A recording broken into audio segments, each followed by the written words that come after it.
kasipag dito sa sa Marabot, sa isang lugar dito ay mayroong kang mapapansin na kahanga-hanga at pansin-pansin na rock formation.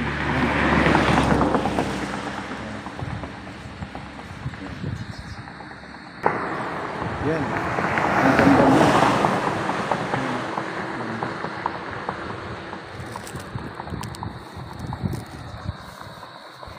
Ganda na lugar dito, ganda ng rock formation.